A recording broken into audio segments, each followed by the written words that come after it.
அப்படின்னார். எதிர்காலத்தை நினைச்சா எனக்கு ரொம்ப பயமா இருக்கு சார் அப்படின்னு சொல்றவங்க நிறைய பேர் இருக்கிறாங்க. அதாவது பயப்படாத மனிதர்கள்னு யாருமே கிடையாது. ஒவ்வொருத்தருக்கும் ஒவ்வொரு விதமான பயம் இருந்தாலும் ஒட்டுமொத்தமா பாக்குறப்போ மனிதனுக்கு 6 விதமான பய உணர்வுகள் வரலாம் அப்படின்னு பெரியவங்க சொல்றாங்க. எல்லா விதமான பயமும் இந்த 6 வகைக்குள்ள அடக்கம். அந்த 6 வகை பயமும் 6 எதிரிகள் மாதிரியாம். 6 எதிரிகளையும் புரிஞ்சுக்கிட்டோம்னா போதும், வாழ்க்கையில சுலபமா வெற்றி அடைய முடியும். சரி, அந்த 6 வகை பயம் என்னென்ன அப்படின்னு பார்ப்போம். முதல்ல வறுமை பற்றிய பயம், 2வது பழிச்சொல் பற்றிய பயம், 3வது உடல் நலம் பாதிப்பு பற்றிய பயம், 4வது என்னன்னா காதல் தோல்வி, 5வது முதுமை, 6வது மரணம். அதாவது பயப்படுறதுங்கிறது ஒரு மனநிலை தான். இந்த மனநிலையை கட்டுப்படுத்த முடியும், திசை திருப்ப முடியும். சரி, இந்த பயங்களின் அறிகுறிகள் எப்படி இருக்கும்? வறுமை பற்றிய பயம் அப்படின்னு முதல்ல சொன்னோம் இல்லையா, அந்த பயத்தின் அறிகுறிகளை தெரிஞ்சுக்குவோம்.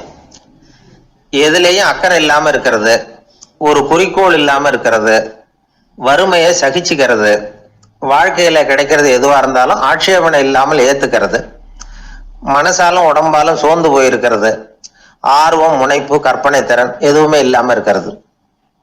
இதெல்லாம் தான் அந்த வறுமை பற்றிய பயத்தின் அறிகுறிகள். அந்த அடுத்தது ஒண்ணு பார்த்தோமே, பழிச்சொல் பற்றிய பயம். அதாவது அடுத்தவங்க நம்மளை குறை சொல்லி விடுவாங்களோ அப்படிங்கிற பயம். இதுக்கு அறிகுறி என்ன தெரியுமா?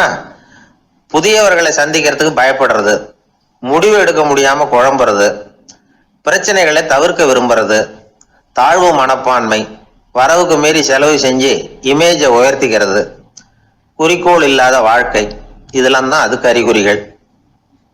3வது பயம் உடல் நலம் பாதிப்பு பற்றிய பயம், அதாவது நோய் பற்றிய பயம். ஒரு உண்மை என்ன தெரியுமா? டாக்டரை சந்திக்கிற மனிதர்கள்ல 75% பேர் தங்களுக்கு நோய் வந்துட்டுதுங்கிற கற்பனையில இருக்கிறவங்களாம். நிஜமாவே நோய் கிடையாது அவங்களுக்கு. இந்த பயத்தின் அறிகுறிகள் என்னன்னா, வியாதிக்கான அறிகுறிகள் தன்னிடம் இருக்கிறதாக நினைச்சுக்கிறது, எந்த நேரமும் வியாதியை பத்தியே பேசி பேசி மனசை அங்கேயே வச்சிருக்கிறது, நோய் சம்பந்தமான செய்திகளை படிச்சு நமக்கு இப்படி ஆயிடுமோ அப்படின்னு வேதனைப்படுறது, இதெல்லாம் தான் அதுக்கு அறிகுறிகள். 4வது பயம் காதல் தோல்வி. இது ரொம்ப வேதனை, உடம்பையும் மனசையும் சீரழிச்சு விடும். ஆண்களை விட பெண்கள் தான் இந்த பய உணர்வுல அதிகமா பாதிக்கப்படுறாங்க. 5வது முதுமை பற்றிய பயம். 6வது மரண பயம், வயசான காலத்துல எப்படி சமாளிக்கிறது அப்படிங்கிற பயம். ஆக இதையெல்லாம் நாம புரிஞ்சுக்க வேண்டியது ரொம்ப அவசியம். இந்த 6 வகை பயங்களை சரியா புரிஞ்சுக்கிட்டு நாம நடந்துக்கணும். வாழ்க்கையின் முன்னேற்றத்துக்கு இந்த பயங்கள் முட்டுக்கட்டே ஆயிடக்கூடாது. உழைச்சி பணம் சேர்க்கணும், உற்சாகமா மனசை வச்சுக்கணும். மனசை கட்டுப்படுத்துகிற மார்க்கம் தெரிஞ்சுக்கிட்டா போதும், எல்லாம் சரியா வந்துடும். நம்ம ஆள் ஒருத்தன் சொன்னான், சார் எனக்கு வறுமை பற்றிய பயம்தான் இருந்தது, ஒரே ராத்திரியில 30,000 ரூபா தயார் பண்ணிவிட்டேன், இப்ப எனக்கு இன்னொரு பயம் வந்துட்டுதுன்னா. என்ன பயம்னு கேட்டாங்க. போலீஸு கண்டுபிடிச்சிருமோங்கிற பயம்னா.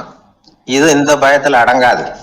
அதனால அஞ்சி அஞ்சி சாவார், அஞ்சாத பொருள் இல்லை அப்படின்னு பாரதி சொன்னார் இல்லையா, அது மாதிரி பயத்தை புரிந்து கொண்டு அதற்கு தகுந்த மாதிரி நம்முடைய வாழ்க்கையை அமைத்துக் கொள்ள வேண்டும்.